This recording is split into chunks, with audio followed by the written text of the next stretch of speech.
ఉమా బాల చుండూరు గారు రచించిన ఒక చక్కటి కథ విందామండి. పొద్దున్న 9:00కల్లా లైబ్రరీలోకి వెళ్ళి తన సీట్లో కూర్చొని హ్యాండ్ బ్యాగ్లోంచి తాళం చెవి తీసి టేబుల్ డ్రా ఓపెన్ చేసి అక్కడ ఉన్న డస్టర్ క్లాత్ తీసుకుని టేబుల్ తుడిచి ఇంకో అరలో నుండి ల్యాప్టాప్ తీసి అది కూడా తుడిచి ఓపెన్ చేసింది జాహ్నవి. ఇంతలో ఫోన్ మోగితే తీసి, అమ్మా, జాగ్రత్తగానే వచ్చాను, నువ్వు టైంకి మందులేసుకుని తిను అని చెప్పి ఫోన్ కట్ చేసింది. మణిప్రభ సోమశేఖరం గార్లకి జాహ్నవి పెద్ద కూతురు. తరువాత శ్రీకరి, ఆదిత్య. సోమశేఖరం గారు ఒక ప్రైవేట్ కంపెనీలో అకౌంట్స్ డిపార్ట్మెంట్లో ఆఫీసర్గా రిటైర్ అయ్యారు. ఊళ్ళో తండ్రి ఇచ్చిన ఇల్లు అమ్మి తన సేవింగ్స్కు తోడు కొంచెం లోన్ తీసుకుని చిన్న ఇల్లు ఏర్పరచుకున్నారు ఆయన. ఆ ఇంట్లో ఒక పోర్షన్లో వాళ్ళు ఉండగా 2 గదులు ఒక చిన్న కుటుంబానికి అద్దెకి ఇచ్చారు. ఇంటి లోన్ అయితే తీర్చారు, కానీ కూతురి పెళ్ళి, మిగతా 2 పిల్లల బాధ్యతలు ఉన్నాయి. ప్రైవేట్ కంపెనీ కాబట్టి ఆయన పిఎఫ్ తప్పితే ఏమీ రాలేదు. ఇంటి దగ్గరే కొంతమంది పిల్లలకి ట్యూషన్స్ చెబుతూ ఉంటారు. జాహ్నవి డిగ్రీ తర్వాత లైబ్రరీ సైన్స్ చదివింది. శ్రీకరి ఇప్పుడు 10వ తరగతి, ఆదిత్య 8 చదువుతున్నారు. జాహ్నవికి డిగ్రీ అవగానే సిటీలో సెంట్రల్ లైబ్రరీలో లైబ్రేరియన్గా ఉద్యోగం వచ్చింది. ఇంకా చిన్నదే కాబట్టి ఇంకో 2 ఏళ్ల తరువాత పెళ్లి చేద్దామనే ఆలోచన ఇంట్లో వాళ్ళది. పిల్లల్ని చాలా పద్ధతిగా, సంస్కారంతో పెంచారు. అసలు ఈ రోజుల్లో పిల్లల్లా ఉండదు జాహ్నవి. చాలా ఒద్దికగా తన పని తను చేసుకుని వెళ్ళిపోయే మనస్తత్వం. ఎక్కువ తక్కువ మాట్లాడదు. ఇంకా ఉద్యోగం కూడా నిశ్శబ్దంగా ఉండాల్సి వచ్చే లైబ్రరీలో కాబట్టి ఇంకా హాయిగా ఉంది జాహ్నవికి. ఒక్కొక్కళ్ళు లైబ్రరీలోకి రావడం మొదలైంది. జాహ్నవి సెంట్రల్ లైబ్రరీలో లేడీస్ వింగ్లో లైబ్రేరియన్గా చేరి 3 నెలలు అయ్యింది. పొద్దున్న 8 కల్లా బయలుదేరి బస్సు ఎక్కి వచ్చేటప్పటికి 9 అవుతూ ఉంటుంది. ఒక్కోసారి 9 దాటుతుంది. బస్సు లేట్గా రావడమో, దిగాక నడుచుకుంటూ రావడంతో ఎక్కడో కొద్దిగా ఆలస్యం అవుతుంది. ఆ రోజు చాలా కంగారు పడిపోతుంది జాహ్నవి. అక్కడ ఎవ్వరూ ఏమీ అనకపోయినా ఏదో టెన్షన్గా తప్పు చేసినట్లుగా ఉంటుంది. ఇంతలో 2 లేడీ హెల్పర్స్ వచ్చారు. ఒకళ్ళు కింద నేలంతా చీపురుతో శుభ్రం చేస్తే, ఇంకొకళ్ళు ఆ రోజు దినపత్రికలన్నీ తెలుగువి ఒకచోట, ఇంగ్లీష్వి ఒకచోట నీట్గా సర్ది ఒక గుడ్డ తీసుకుని పుస్తకాల ర్యాక్లు, మిగిలిన ఫర్నిచర్ తుడుస్తుంటారు. తరువాత అక్కడున్న ఫ్లాస్క్ కడిగి బయట నుంచి టీ తెచ్చి అక్కడున్న స్టాఫ్కి ఇచ్చి వాళ్ళు తీరికగా తాగడంతో వాళ్ళ పని అయిపోతుంది. ఇంకా ఎక్కడో చాటున కూర్చుని గుసగుసలాడుకోవడం, ఫోన్లో మాట్లాడుకోవడంతోనే సరిపోతుంది. జాహ్నవి కొత్తగా వచ్చిన బుక్స్ ల్యాప్టాప్లో ఎంటర్ చేయడం, రాని వాటిని ఫాలో చేయడం, కొత్త వాటికి ఇంటెండ్ పెట్టడం, అప్రూవ్ అయిన ఇంటెండ్లోని పుస్తకాలు ఆర్డర్ ఇవ్వడం, పాడైన పుస్తకాలు, పాత పుస్తకాలు తిరిగి నీట్గా బైండింగ్కి ఇవ్వడం లాంటి పనులు చేస్తుంది. సాయంత్రం 5 గంటల వరకు తన పనేదో తను చేసుకుంటూ ఉంటుంది. లంచ్ టైంలో కాస్త టైం ఉంటే న్యూస్ పేపర్ తిరగేస్తుంది. పనివేళలో ఎప్పుడు ఏ పేపర్ కానీ పుస్తకం కానీ కన్నెత్తి చూడదు. అంతా సజావుగా సాగిపోతుంది. కానీ ఈ మధ్య చిన్న సమస్య ముళ్ళులా గుచ్చుతోంది జాహ్నవికి. ఎవరికీ చెప్పుకునేంత సమస్య కాదు, అలా అని సర్దుకుపోయే విషయం కాదు. అదే లైబ్రరీ హాల్లో మగవాళ్లకు వేరే వింగ్ ఉంది. ఏదో మధ్యలో 2-3 పుస్తకాల ర్యాక్లు అడ్డంగా ఉంటాయి, కానీ అంతా ఒకటే పెద్ద హాలు. వేరే వేరే ప్రవేశ ద్వారాలు ఉన్నాయి. మగవాళ్ళ సెక్షన్లో ఉండే లైబ్రేరియన్ పేరు వినోద్ కుమార్. 1 నెల రోజుల నుంచి ఏదో పని వంకతో జాహ్నవి దగ్గరికి రావడం, తన టేబుల్ ముందు కూర్చోవడం, అనవసరమైన డౌట్స్ అడగడం చేస్తున్నాడు. పక్కనే నిలబడి తనకి కొన్ని పనులు రావడం లేదని గైడ్ చేయమని అడుగుతుంటాడు. జాహ్నవి ర్యాక్ ముందు నిలబడి ఎవరో అడిగిన పుస్తకం కోసం చూస్తుంటే అక్కడికి వచ్చేస్తాడు ఏదో వంకతో. అక్కడ నిలబడితే వాళ్ళిద్దరూ బయట వాళ్ళకి కనపడరు. జాహ్నవికి భయం వేసి అతను రాగానే గబగబా తన సీట్కు వచ్చేస్తుంది. ఇంకా లంచ్ అయ్యాక హాయిగా కాసేపు పేపర్ చూసే భాగ్యం కూడా జాహ్నవికి ఉండడం లేదు ఈ మధ్య. వినోద్ తను తొందరగా తినేసి వచ్చి జాహ్నవి దగ్గర కూర్చొని పిచ్చాపాటి మాట్లాడుతున్నాడు. ఒక్కోసారి జాహ్నవి ఇంకా తింటుండగానే వచ్చేస్తున్నాడు. జాహ్నవికి అతని ముందు తినడం మొహమాటంగా ఉండి అతను రాగానే తినకుండా బాక్సు మూసేస్తుంది. అయ్యో తినండి అంటాడు గాని కదలడు. అతను అలా తన ముందు కూర్చుంటే ఎవరు ఏమనుకుంటారో అని భయపడుతూ ఉంటుంది జాహ్నవి. 1-2 సార్లు అక్కడ పనిచేసే 2 లేడీస్ అన్నారు కూడా, ఏందయ్యా వినోదు, బయటికి పోయి సిగరెట్టు కాల్చి లేటుగా వచ్చేవాడివి, ఈ మధ్య జల్దీ వచ్చేస్తున్నావు అని. దానికి అతను సిగరెట్టు కాల్చడం ఎప్పుడో మానేశాను. జాహ్నవి గారు కొత్తగా వచ్చారు కదా, ఆవిడకి మన లైబ్రరీలో తెలియని విషయాలు చెబుతున్నా అనేవాడు. సాయంత్రం లేడీస్ వింగ్ తొందరగా మూసేసేవారు. ఆడవాళ్ళు వచ్చేది 11 గంటల నుండి 4:30 వరకే. 5 గంటలకల్లా ఇంటికి బయలుదేరేది జాహ్నవి. ఒకరోజు బస్టాప్లో బస్ కోసం నిలబడి ఉండగా వచ్చాడు వినోద్. హాయ్ అని పలకరించి, ఈరోజు పర్మిషన్ తీసుకుని వచ్చాను, కాఫీ తాగుదాం రండి అన్నాడు. జాహ్నవి, వద్దండి నేను వెళ్ళిపోవాలి అంటే, రోజూ వెళ్ళే ఇల్లే కదండి, ఒక కప్పు కాఫీ తాగుదాం పదండి అన్నాడు. ఇంతలో జాహ్నవి ఎక్కే బస్సు రావడంతో జాహ్నవి చటుక్కున బస్సు ఎక్కేసి లోపలికి వెళ్ళిపోయింది. వెంటనే బస్సు స్టార్ట్ అవ్వడంతో బతుకు జీవుడా అనుకుంది. ఇలా అవకాశం దొరికినప్పుడల్లా విసిగించేవాడు. జాహ్నవికి ఇబ్బందిగా ఉన్నా ఎవరికీ చెప్పలేని పరిస్థితి. ఇంట్లో చెప్తే ఉద్యోగం మానేయమంటారు.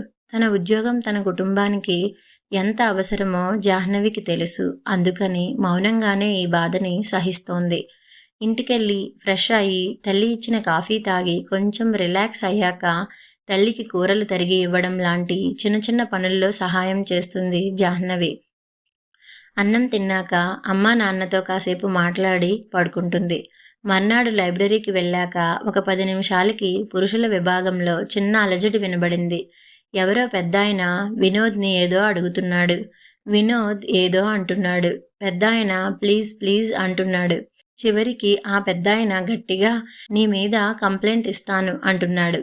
జనం మూగారు. ఈ లోపల జాహ్నవి వాష్రూమ్కి వెళ్ళింది. బయటికి వచ్చేటప్పటికి సరిగ్గా ఆ పెద్దాయన ఎంట్రన్స్ నుండి బయటకు వెళ్ళబోతున్నాడు విసురుగా. జాహ్నవికి ఎందుకు అనిపించిందో సార్ సార్ అని పిలిచింది. ఆయన ఆగాడు. దగ్గరికి వెళ్ళి, సార్ నేను లేడీస్కి సంబంధించిన వింగ్లో పనిచేస్తున్నాను, మీకు నేనేమైనా హెల్ప్ చేయగలనా అని అడిగింది. ఆయన తన కళ్ళజోడులోంచి తేరిపారా చూసి, చేయగలిగితే చేస్తారా అని అడిగాడు. మీరు చెప్పండి, ఈ లైబ్రరీకి సంబంధించినది అయితే తప్పకుండా చేస్తాను అంది. అయితే నాకు 13 ఏళ్ల క్రితం ఒక న్యూస్ పేపర్లోని ఒక ప్రకటన కావాలి.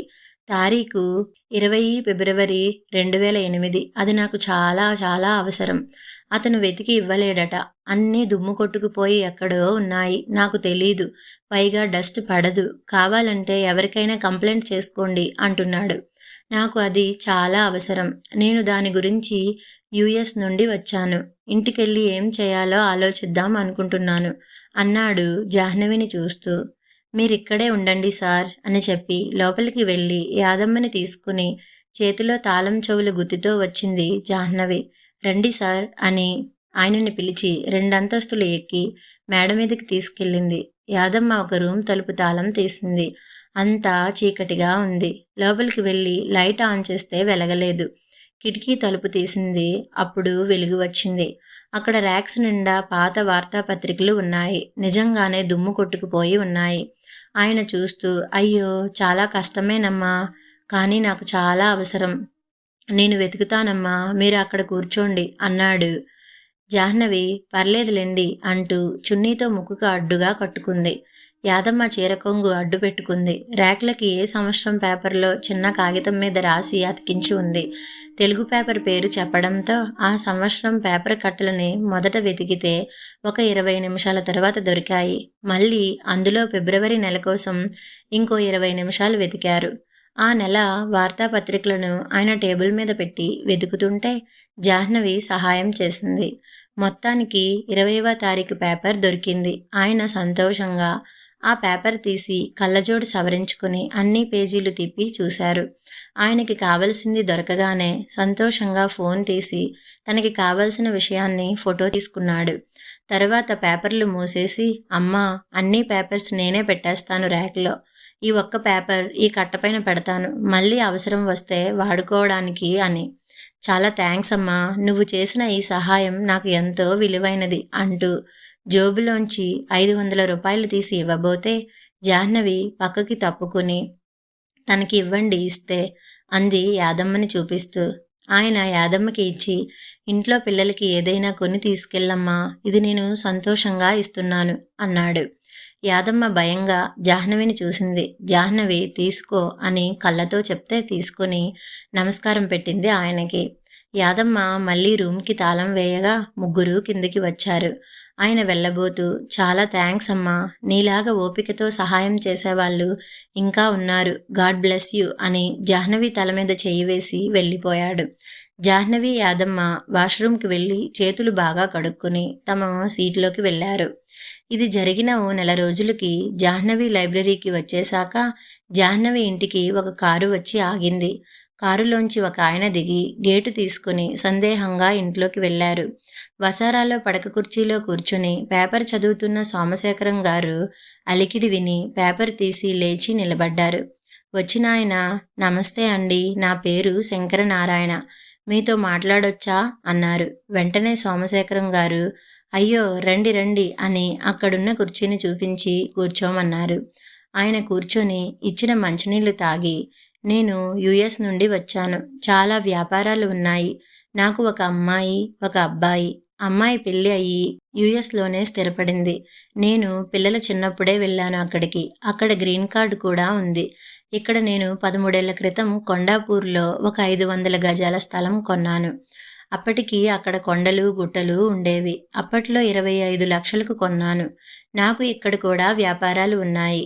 మా ఆవిడ ఇక్కడికి వచ్చేద్దామని అంది. నాకు కూడా వచ్చేయాలనిపించింది. మా అబ్బాయి కూడా సరే అన్నాడు. ఇక్కడ ఫ్లాట్స్ ఉన్న మా అభిరుచికి తగ్గట్టు ఇల్లు కట్టుకుందామని మా ఫ్లాట్లో ఇల్లు మొదలుపెట్టాం. ఇంతలో ఇంకెవరో వచ్చి అది తను కొన్నానని పేపర్స్ చూపించాడు. ఇప్పుడు అక్కడ స్థలం కోట్లలో ఉంది. నేను కొన్నప్పుడు అగ్రిమెంట్ చేసిన లాయర్ ఇప్పుడు లేరు. కొత్త లాయర్ దగ్గరికి వెళ్తే అప్పట్లో పేపర్లో ఫలానా స్థలం ఫలానా వ్యక్తి కొంటున్నట్లు ప్రకటించిన ప్రకటన ఉంటే మీరే ముందు కొన్నట్టు ప్రూఫ్ ఉంటుంది. ముందు ఎవరు కొన్నారు అన్నది కావాలి అని చెప్పాడు. 13 ఏళ్ల నాటి పేపర్ ఎక్కడ దొరుకుతుంది? ఎవరో సలహా ఇస్తే మీ అమ్మాయి పనిచేసే లైబ్రరీకి వెళ్ళాను. నిరాశతో వెనక్కి వస్తున్న నాకు అదృష్టవశాత్తు మీ అమ్మాయి సహాయం చేసింది. నేను ఆ స్థలం కొంటున్నానని అభ్యంతరం ఉన్నవాళ్ళు చెప్పమని ఇచ్చిన ఆ ప్రకటన దొరికింది. ఆ ప్రూఫ్ వలన నా స్థలం నాకు వచ్చింది. మీ అమ్మాయి చేసిన సహాయం చాలా విలువైనది. మీ అమ్మాయికి అక్కడే కృతజ్ఞతలు చెప్పాను, కానీ ఇంత వివరంగా మాట్లాడలేను కదా, ఇంటికొచ్చి చెప్దామని వచ్చా. అమ్మాయి ఇంట్లో ఉండదని తెలుసు, అందుకే తీరిక చేసుకుని మీ ఇంటి అడ్రస్ తెలుసుకుని వచ్చాను.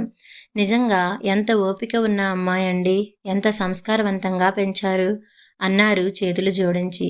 అయ్యో తన పని అదే కదా, భలేవారే మీరు అన్నారు సోమశేఖరం గారు. పోతే ముఖ్యంగా మీకో విషయం చెప్పాలని వచ్చాను. ఏమిటంటే, మీకు ఇష్టమైతే మీ అమ్మాయిని మా కోడలిగా చేసుకోవాలని మా కోరిక. మా ఇంట్లో కూడా చెప్పాను. మా అబ్బాయి నేను చెప్పాక ఆ లైబ్రరీకి వెళ్ళి మీ అమ్మాయికి తెలియకుండా 2-3 సార్లు చూశాడు. మా అబ్బాయి కూడా ఇష్టపడ్డాడు. మా ఆవిడకి నేను ఎంత చెప్తే అంత. మీరు మీ అమ్మాయితో కూడా చెప్పి తనకి కూడా ఇష్టమైతేనే ముందుకు వెళదాం, లేకపోతే ఇంతటితో వదిలేద్దాం. మీరు ఆలోచించుకుని చెప్తే మా ఆవిడని అబ్బాయిని తీసుకుని వస్తాను అన్నారు. మాది మధ్యతరగతి కుటుంబం. ఈ ఇల్లు తప్ప నాకంటూ ఏమీ ఆస్తి లేదు. మిగిలిన 2 పిల్లలు చిన్నవాళ్ళు. మేము మీ స్తోమతికి తగిన వాళ్ళం కాదు. ఒక 2 ఏళ్లలో మాకు తగిన సంబంధం చూసి అమ్మాయికి పెళ్లి చేద్దామని ఉంది అని సోమశేఖరం గారు సందేహంగా అంటుండగానే శంకరనారాయణ గారు అందుకుని, స్తోమత అంతస్తు మాకు ప్రధానం కాదు. బాధ్యతగా ప్రేమగా ఉండే సంస్కారవంతమైన అమ్మాయి కావాలి మాకు. మా దగ్గర మాకు సరిపడా ఉంది. మాకు వేరే వాళ్ళ దగ్గర నుండి డబ్బు ఆశించే అవసరం లేదు. ఎందుకో మీ అమ్మాయి చేతుల్లో మా కుటుంబాన్ని పెట్టాలని ఉంది. మీ గురించి మీ భవిష్యత్తు గురించి ఆందోళన వద్దు. మీ అమ్మాయి మా కోడలైతే లాభపడేది మేము. అయితే మీకు 100% స్వేచ్ఛ ఉంటుంది ఈ విషయంలో. మీరు నో చెప్పినా మేము ఏమీ అనుకోము. మీకు ఎలాంటి ఇబ్బంది కలిగించమని హామీ ఇస్తున్నాను. కానీ మీ నుండి ఆశాజనకమైన సమాధానం రావాలని నా ఆశ. ఇదిగో నా కార్డ్ అని తన విజిటింగ్ కార్డు ఇచ్చి వెళ్ళిపోయారు ఆయన. సోమశేఖరం గారు చాలాసేపు ఒకలాంటి షాక్లో నిశ్శబ్దంగా ఉండిపోయారు. కలో నిజమో అర్థం కాని పరిస్థితి. ఒప్పుకుంటే తప్పు నిర్ణయమా, కాదంటే తప్పు నిర్ణయమా అన్న డోలయామాన పరిస్థితి. తన కూతురు చేసిన ఒక చిన్న పనికి ఇంతటి ప్రతిఫలం ఇచ్చాడా దేవుడు అని ఆశ్చర్యపడిపోయారు ఆయన. విషయం విని తెల్లబోయింది జాహ్నవి. తను ఆ సంఘటన చాలా మామూలుగా తీసుకుని ఎప్పుడో మర్చిపోయింది. కానీ ఇలా మళ్ళీ తన ముందుకు రావడం ఆశ్చర్యంగా ఉంది. సోమశేఖరం గారు ఒక్కటే చెప్పారు. నీ ఇష్టమమ్మా, నీకు ఇష్టమైతేనే ఇది జరుగుతుంది. నీ జీవితం ఇది. మేము ఏ మాట ఇవ్వలేదు. నువ్వు ఆలోచించుకుని చెప్పు అన్నారు. జాహ్నవి, నాన్న, నేను నిర్ణయం తీసుకునే ముందు అతనితో ఒకసారి మాట్లాడాలి. నాకు చాలా సందేహాలు ఉన్నాయి. మాట్లాడాక గాని నేను ఏ విషయం చెప్పలేను అంది. అలాగే అమ్మా, వాళ్ళ ముగ్గురిని మన ఇంటికి రమ్మనమందాం వచ్చే శనివారం. ఆ రోజు నీకు సెలవు కదా, నువ్వు ఆ రోజు అతనితో మాట్లాడు. నీకు నచ్చితేనే మనం ఓకే అందాం. నాకెందుకో తండ్రి మాటకి గౌరవం ఇచ్చి నీకు తెలియకుండా చూసి ఒప్పుకున్నాడంటే అతను మంచి అబ్బాయేమో అనిపిస్తోంది అన్నారు. సరే నాన్న, మీ ఇష్టం అంది జాహ్నవి. సోమశేఖరం గారు శంకరనారాయణ గారికి ఫోన్ చేసి చెప్పారు. ఆయన ఆ మాటకే ఉబ్బి తబ్బిబ్బైపోయారు. శనివారం సాయంత్రం శంకరనారాయణ గారు కొడుకు భార్యతో జాహ్నవి ఇంటికి వచ్చారు. కొడుకు శివచరణ్ని అందరికీ పరిచయం చేశారు. శంకరనారాయణ గారి భార్య జాహ్నవిని చూసి కొడుకు పక్కన జాహ్నవి చాలా బాగుంటుందని మనసులో మురిసిపోయింది. ప్రేమతో భుజం మీద చేయవేసి దగ్గరికి తీసుకుంది. కొద్దిసేపటి తరువాత వాళ్ళిద్దరినీ బయటకు వెళ్ళి మాట్లాడుకోమన్నారు. అవసరం లేదు, మేమిద్దరం ఎప్పుడో మాట్లాడేసుకున్నాం అన్నాడు శివచరణ్ నవ్వుతూ. ఈసారి అందరూ నోళ్లు వెళ్ళబెట్టారు ఆశ్చర్యంతో. సోమశేఖరం గారు అవునా అన్నట్లు కూతురు వైపు చూశారు. కూతురు అవునన్నట్లు నవ్వుతూ తల ఊపింది. 3 రోజుల క్రితం జాహ్నవి లైబ్రరీలో ఉండగా ల్యాండ్లైన్కి ఫోన్ చేసి మాట్లాడాడు శివచరణ్. తనెవరో చెప్పి సాయంత్రం పర్సనల్గా కలవాలని ఉందన్నాడు. జాహ్నవి సరేనంది. సాయంత్రం జాహ్నవి బయటికి వచ్చే టైంకి బయట వెయిట్ చేసి తన కారులో ఎక్కించుకుని కాఫీ డేకి తీసుకెళ్లాడు. అక్కడికి వెళ్ళాక తన గురించి అంతా చెప్పాడు. జాహ్నవి సందేహాలని అడగమన్నాడు. జాహ్నవి తన కుటుంబ పరిస్థితి, తన బాధ్యతలు అన్నీ వివరంగా చెప్పింది. ఈ పరిస్థితుల్లో తను పెళ్లి చేసుకుని తన తల్లిదండ్రులని, తమ్ముడిని, చెల్లెల్ని అలా వదిలేయలేనంది. దానికి శివ ఒకటే చెప్పాడు. చూడండి, నేను శాశ్వతంగా ఇండియాలో ఉండిపోదామనే వచ్చాను. అమ్మా నాన్నగారి కోరిక కూడా అదే. ఇక మీ బాధ్యతలంటారా, వాటికి నేనెప్పుడూ అడ్డురాను. సరికదా? నాకు వీలైన సాయం నేను చేస్తాను. మీ స్వాభిమానాన్ని గౌరవిస్తాను అని మీకు ప్రామిస్ చేస్తున్నాను. మీరు నాకు నచ్చారు. మీరు మీ పేరెంట్స్నే కాదు మమ్మల్ని చూసుకోవాలి. మా కుటుంబ బాధ్యత కూడా మీ చేతుల్లో ఉంది. మీకు ఇష్టమైతేనే నేను మా అమ్మా నాన్నతో మీ ఇంటికి వస్తాను. లేకపోతే ఇక్కడి నుండి స్నేహంగా విడిపోదాం అన్నాడు. జాహ్నవి అతను మాట్లాడే విధానానికి ముగ్ధురాలయ్యింది. అతని మీద విశ్వాసం కూడా కలిగింది. జాహ్నవి అంగీకారం అప్పుడే ఆమె మొహంలో తెలిసిపోయింది శివాకి. ఇద్దరికీ మంచి కాఫీ ఆర్డర్ ఇచ్చి తాగాక జాహ్నవి బస్సు ఎక్కే వరకు ఉండి వెళ్ళిపోయాడు శివచరణ్.